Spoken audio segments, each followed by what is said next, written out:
వేదవతి ప్రసాదరావు హాల్లోకి వచ్చి అందరూ కూడా రెడీ అయ్యారా, త్వరగా రండి, అక్కడ పూజకు అన్ని ఏర్పాట్లు సిద్ధమైనట్టున్నాయి అని చెప్పి వేదవతి చెప్తూ ఉంటుంది. అందరూ కూడా హాల్లోకి వస్తారు.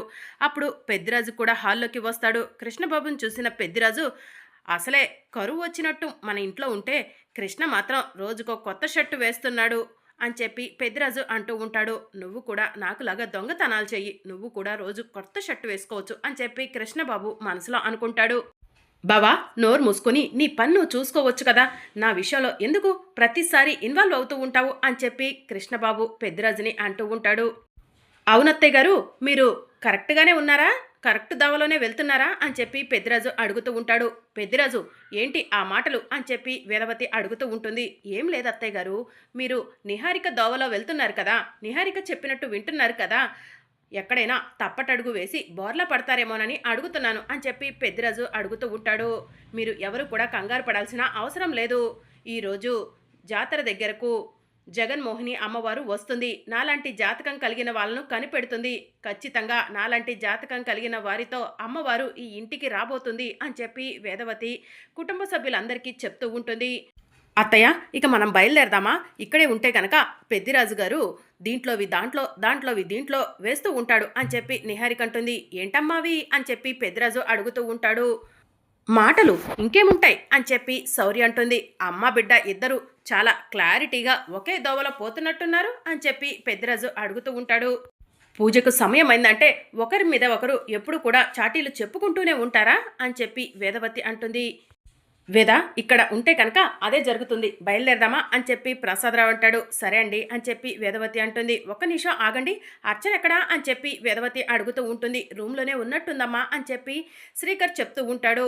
పిలుస్తాను అని చెప్పి శ్రీకర్ అర్చన అర్చన అని చెప్పి పిలుస్తూ ఉంటాడు. ఇక అర్చన శ్రీకర్ మాటలు విని, ఇప్పుడు నేను అక్కడికి వెళ్ళిపోతే నేనే అక్షయ్నను అందరికీ తెలిసిపోతుంది, మాత జగన్మోహిని నా గురించి అందరికీ చెప్పేస్తుంది, నేను అనుకున్న పని నెరవేరకుండానే నేనే అక్షయ్నని తెలిస్తే ఎలా, అలా జరగటానికి వీల్లేదు, నేను అమ్మవారి జాతర జరిగే దగ్గరికి వెళ్ళను అని అర్చన మనసులో అనుకొని హాల్లోకి వస్తుంది. ఏంటి పెద్దమ్మగారు పిలుస్తున్నారు అని చెప్పి అర్చన అడుగుతూ ఉంటుంది. గుడికి వెళ్ళే సమయం అయింది కదా అర్చన, నువ్వు రూమ్లో ఏం చేస్తున్నావు అని చెప్పి వేదవతి అడుగుతూ ఉంటుంది. రెడీ అవుతున్నాను పెద్దమ్మగారు అని చెప్పి అర్చన చెప్తూ ఉంటుంది. అన్ని విషయాల్లో తగులమ్మ అంటూ ముందే ఉంటావు కదా, ఇప్పటి వరకు రెడీ అవ్వకుండా ఏం చేస్తున్నావేంటి, ఏదైనా షూటింగ్కి వెళ్తున్నావా ఏంటి అని చెప్పి శౌర్య అర్చన్ని అడుగుతూ ఉంటుంది. నువ్వు మీ అమ్మ ముందు షూటింగ్కి వెళ్ళండి, మీ ఇద్దరికి విలన్ క్యారెక్టర్స్ బాగా వస్తాయి అని చెప్పి పెద్దిరాజు అంటాడు. పెద్దిరాజు, నువ్వు కాసేపు ఆగుతావా, అమ్మ అర్చన రెడీ అవ్వటం అయిపోయింది కదా, వెళ్దాం పదా అని చెప్పి వేదవతి అంటుంది. నాకెందుకో నీరసంగా ఉంది పెద్దమ్మగారు, నేను రాను అని చెప్పి అర్చన అంటుంది. అలా అంటే ఎలా అర్చన, ఈరోజు మాతా జగన్మోహిని అమ్మవారి జాతర జరిగే దగ్గరకు వస్తుంది, అక్కడ ఉన్న అందరి చేతులు చూసి నాలాంటి జాతకం ఎవరికి ఉందో పరీక్షిస్తుంది, అందులో నువ్వు కూడా ఉన్నావు, నువ్వు మాతా జగన్మోహిని చూడటానికి రాకపోతే ఎలా, పద వెళ్దాం అని చెప్పి వేదవతి అంటుంది. ఇక అర్చన చేసేదేమీ లేక వేదవతి వాళ్ళ వెంట వెళ్తూ ఉంటుంది. ఇక మరోవైపు అవని అమ్మవారి విగ్రహం పక్కన నుంచొని, ఈరోజు బావ కొనిచ్చిన చీర నేను కట్టుకున్నాను, నేను కొనిచ్చిన డ్రెస్సు బావ వేసుకుంటాడో లేదో, బావకి నాకు మధ్య ఉన్న అపార్థాలన్నీ పక్కన పెట్టి ఈరోజు మేము ఇలా డ్రెస్ వేసుకోవాలనుకున్నాము, మరి బావకు నా పైన కోపం తగ్గిందో లేదో, నన్ను ఇబ్బంది పెట్టడానికి బాధ పెట్టడానికి తను కొనుక్కునే డ్రెస్ వేసుకుంటాడో లేకపోతే నేను ఇచ్చిన డ్రెస్ వేసుకుంటాడో అని చెప్పి అవని ఆలోచిస్తూ ఉంటుంది. ఇక మరోవైపు పంతులు గారు వేదవతి గారు వాళ్ళు వస్తా అన్నారు, ఇంకా రాలేదు, ఎవరైనా వేదవతి గారికి కబురు పెట్టండి అని చెప్పి చెప్తూ ఉంటారు. ఇక అప్పుడే వీధిలో ఉన్న వాళ్ళు అవసరం లేదు, వేదవతి గారు వస్తున్నారు అని చెప్పి చెప్తూ ఉంటారు. ఇక అందరూ కూడా వేదవతి కుటుంబం వైపు చూస్తూ ఉంటారు. అందరూ కూడా అలా నడిచి వస్తూ ఉంటే అవని శ్రీకర్ వైపు చూస్తూ ఉంటుంది. శ్రీకర్ని చూసి అవని సంతోషపడుతూ ఉంటుంది. బావ నేను కొనిచ్చిన డ్రెస్సే వేసుకున్నాడు, నా పైన బావకి ఇంకా ప్రేమ ఉంది, కానీ బయట పెట్టలేకపోతున్నాడు అని చెప్పి అవని మనసులో అనుకుంటూ ఉంటుంది. ఇక వేదవతి రాగానే, నమస్కారం వేదవతి గారు అని చెప్పి పూజారి గారు చెప్తూ ఉంటారు. నమస్కారం అని చెప్పి వేదవతి అంటుంది. మీ అమ్మవారి గురించి, మీ జాతకం గురించి మీ కోడలు అవని చాలా చక్కగా చెప్పింది, నిజంగా మీది మహజ్జాతకం అని చెప్పి చెప్తూ ఉంటారు. అమ్మవారు ఎప్పుడు కూడా నా దగ్గరే ఉండేది. నా ఇంట్లోనే ఉండేది. అలాంటి అమ్మవారు కొన్ని కారణాల వల్ల నన్ను విడిచి అవని దగ్గరకు వెళ్ళింది అని చెప్పి వేదవతి చెప్తూ ఉంటుంది. అందుకే అమ్మవారిని తిరిగి మా ఇంటికి తీసుకొచ్చుకోవడం కోసం శ్రీ మాతా జగన్మోహిని కాసేపట్లో ఇక్కడికి రాబోతున్నారు. నాలాంటి జాతకం ఎవరికైతే ఉందో వాళ్ళ చేతుల మీద అమ్మవారు తిరిగి నా ఇంటికి రాబోతుంది అని చెప్పి వేదవతి చెప్తూ ఉంటుంది. అందరూ కూడా అలానే చూస్తూ ఉంటారు. అమ్మ ఇక్కడున్న వాళ్ళకి ఎవరికీ అర్థం కాలేదనుకుంటా. అందరూ తెల్ల మొహాలు వేసుకొని చూస్తున్నారు. కాస్త అర్థమయ్యేలా చెప్పమ్మా అని చెప్పి కృష్ణబాబు చెప్తూ ఉంటాడు. నిన్న మా ఇంట్లో నుంచి అమ్మవారు తరలి వెళ్ళిపోయిందని చెప్పి శ్రీ మాతా జగన్మోహిని కలవటానికి వెళ్ళాము. అప్పుడు మాతా జగన్మోహిని ఏం చెప్పారంటే నాలాంటి జాతకం కలిగిన వాళ్ళు నా ఇంటికి దగ్గరలోనే ఉంటున్నారని చెప్పారు. వాళ్ళ చేతుల మీద అమ్మవారిని తిరిగి నా ఇంటికి రప్పించొచ్చని కూడా చెప్పారు. అందుకే ఇక్కడ అమ్మవారి జాతర, అమ్మవారి ఉత్సవాలు పూర్తయిపోయిన తరువాత శ్రీ మాతా జగన్మోహిని ఇక్కడికి వస్తారు. మీ చేతులను, మీ జాతకాలను పరిశీలించి ఎవరికైతే నాలాంటి జాతకం ఉందో ఆ జాతకం కలిగిన వాళ్ళతో అమ్మవారిని తిరిగి నా ఇంట్లోకి రప్పించబోతున్నారు అని చెప్పి వేదవతి ఉత్సవాలకు వచ్చిన వీధిలో వాళ్ళందరికీ చెప్తూ ఉంటారు. ఎంతటి అదృష్టం! మీలాంటి జాతకం కలిగిన వాళ్ళతో ఈ అమ్మవారు తిరిగి మళ్ళీ మీ ఇంట్లోకి రాబోతుందా? మా చేతుల మీద అమ్మవారి విగ్రహం మీ ఇంట్లోకి రాబోతున్నందుకు మాకు చాలా సంతోషంగా ఉంది అని చెప్పి వీధిలో వాళ్ళు చెప్తూ ఉంటారు. మరికొంతమంది నాది మీలాంటి జాతకం కాదు, అయ్యుంటే బాగుండేది అని చెప్పి అంటూ ఉంటారు. ఇక అవని వేదవతి మాటలు విని బాధపడుతూ పక్కకు వెళ్తుంది. అమ్మవారి విగ్రహం నా కూతురు అక్షయ్ చేతుల మీదుగా అత్త వాళ్ళ ఇంట్లోకి వెళ్తుంది అనుకున్నాను. కానీ నా కూతురు అక్షయ్ ఇక్కడ లేకపోవడం వల్ల ఆ అమ్మవారి విగ్రహం వేరే వాళ్ళ చేతుల మీద అత్త ఇంటికి చేరబోతుందా? నా కూతురు ఇక్కడ ఉండుంటే బాగుండేది అని చెప్పి అవని ఆలోచిస్తూ ఉంటుంది. అప్పుడు వేదవతి అవని దగ్గరకు వెళ్ళి, ఏంటి అవని, అమ్మవారి విగ్రహాన్ని నా ఇంటికి తీసుకురావడం కోసం నీ కూతురే అవసరం అనుకున్నావు కదా? నీ కూతుర్ని అడ్డు పెట్టుకొని నా ఇంట్లో తిరిగి అడుగు పెడదాం అనుకున్నావు కదా? అది ఎప్పటికీ జరగదు. నీ కూతురు నువ్వు అవసరం లేకుండానే నాలాంటి జాతకం కలిగిన వాళ్ళను శ్రీ మాతా జగన్మోహిని తీసుకురాబోతుంది. వాళ్ళ ద్వారా అమ్మవారి విగ్రహం నా ఇంట్లోకి చేరబోతుంది అని చెప్పి వేదవతి అవనికి చెప్తూ ఉంటుంది. అక్రమ సంతానమైన నీ కూతురు అక్షయ ఎప్పటికీ నా గడప తొక్కటానికి వీల్లేదు అని చెప్పి వేదవతి అంటుంది. నీ కళ్ళు బయర్లు గమ్మాయి. ఆ నిహారిక మాటలు విని విని తప్పుడు దొవ్వలోకే వెళ్ళిపోతున్నావు. అందుకే నా కూతురు అక్షయను అక్రమ సంతానం అంటున్నావు. కానీ నా కూతురు అక్షయ నీ రక్తం, నీ జాతకం, నీ వారసురా అని అవని చెప్తూ ఉంటుంది. నువ్వు ఎన్ని చెప్పినా కూడా నేను వినను అవని. ఏ రోజైతే డిఎన్ఏ రిపోర్ట్లో అక్షయ నా మనవరాలు కాదు అని తేలిందో అదే నేను నమ్ముతున్నాను.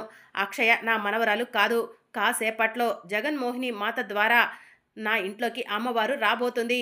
నువ్వు ఇన్ని రోజులు కార్లు, మేడలు, కుర్చీల్లో కూర్చొని మమ్మల్ని ఎక్కిరిస్తున్నట్టు చేశావు కదా! అవన్నీ కూడా నీ నుంచి దూరం అయిపోతాయి అవని. నీ పతనం మొదలవుతుంది అని చెప్పి వేదవతి అవనికి చెప్తూ ఉంటుంది. ఇక మరోవైపు మాత జగన్మోహిని అమ్మవారికి నమస్కారం చేసుకుంటూ ఉంటుంది. నా దగ్గరకు ఒక సమస్యతో వేదవతి గారు వచ్చారు. వేదవతి గారి సమస్యను పరిష్కరించడం కోసం నేను అమ్మవారి ఉత్సవాలకు వెళ్తున్నాను. నన్ను ఆశీర్వదించు తల్లి అని చెప్పి మాతా జగన్మోహిని అమ్మవారికి నమస్కారం చేసుకొని వేదవతి వాళ్ళు చెప్పిన అడ్రస్కి వస్తూ ఉంటుంది. ఇక నిహారిక వేదవతి దగ్గరకు వచ్చి, అత్తయ్య మీరు ఇక్కడున్నారా? మీకోసం ఎదురు చూస్తున్నాను, రండి వెళ్దాం. అయినా ఈ అవనితో మీరేం మాట్లాడుతున్నారు అని చెప్పి అడుగుతూ ఉంటుంది. ఏముంది, ఇది సొంతం అనుకున్న కార్లు, ఇల్లు, అది కూర్చున్న కూర్చి అన్నీ కూడా దిగబోతుంది. నీ పతనం మొదలవబోతుందని చెప్పాను నిహారిక అని చెప్పి వేదవతి అంటుంది. దాని కళ్ళతో అదే కొన్ని రోజుల్లో అవన్నీ చూస్తుందిలే అత్తయ్య, రండి వెళ్దాం అని చెప్పి నిహారిక వేదవతిని తీసుకొని వెళ్ళిపోతుంది. ఈ నిహారిక వల్ల ఉన్నంత కాలం అత్తయ్య కళ్ళు మూసుకుపోయే ఉంటాయి అని చెప్పి అవని మనసులో అనుకుంటూ ఉంటుంది. ఇదంతా కూడా అర్చన చాటుగా ఉండి చూస్తూ ఉంటుంది. నా కూతురు అక్షయ్ చేతుల మీద అమ్మవారి విగ్రహం అత్త ఇంటికి వెళ్తే బాగుండేది. నా కూతురు ఎక్కడ ఉందో ఏంటో అని అవని బాధపడుతూ ఉంటుంది. మరోవైపు శ్రీకర్ పక్కకు వస్తాడు. సుజాత కూడా శ్రీకర్తో పాటు పక్కకు వచ్చి, శ్రీకర్ ఏం ఆలోచిస్తున్నావు అని చెప్పి అడుగుతూ ఉంటుంది. నా జీవితం రంగురంగులమయంగా ఉంటుందనుకుంటే ఇలా అయిందేంటా అని ఆలోచిస్తున్నాను అని చెప్పి శ్రీకర్ చెప్తూ ఉంటాడు. నీ జీవితం ఇలా కావటానికి నువ్వే నీ చేతులారా చేసుకున్నావు. అనుమానం అనే భూతం నిన్ను వెంటాడుతుంది అని చెప్పి సుజాత అంటుంది. నేను కూర్చున్న చెట్టు కొమ్మను నేను నరుక్కోవడానికి మూర్ఖున్నా ఏంటి? నా జీవితాన్ని నేనెందుకు నాశనం చేసుకుంటాను? డిఎన్ఏ రిపోర్ట్లో అక్షయ అవని కూతురు శ్రీకర్ కూతురు కాదని రావటం వల్లే కదా నేను ఇలా తయారైంది అని చెప్పి శ్రీకర్ అంటాడు. అవనితో ఇలా నా జీవితం ఉంటుందని ఎప్పుడూ కూడా అనుకోలేదు. అవనికి దూరమై బ్రతకటం చాలా కష్టంగా ఉంది.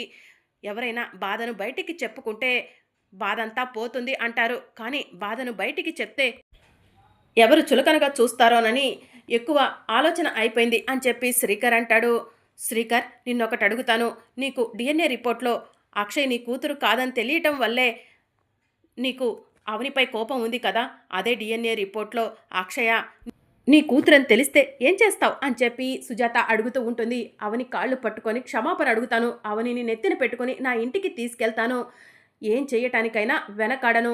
అవని ఏ తప్పు చేయలేదని తెలిస్తే కనుక ఎవరైనా సరే అవనిని ఒక్క మాట అంటే ఊరుకోను కదా! ఇప్పుడు అవని తప్పు చేసిందంటే అందరిలో అవని తలదించుకోవడమే కాదు, నేను కూడా తలదించుకోవాల్సి వస్తుంది. అదే ఆధారం ఉంటే ఇద్దరం తలదించుకోవాల్సిన అవసరం ఉండదు కదా అని చెప్పి శ్రీకర్ అంటాడు. ఆ రోజుల్లో శ్రీరాముడు కూడా ఎవరో మాటలు విని సీతమ్మను అడవులకు పంపించాడు. నేను సామాన్య మానవుణ్ణి. అవని ఏ తప్పు చేయలేదని ఆధారం ఉంటే నలుగురిని ఎదిరించడానికి కూడా ఉంటుంది కదా అని చెప్పి శ్రీకర్ అంటాడు.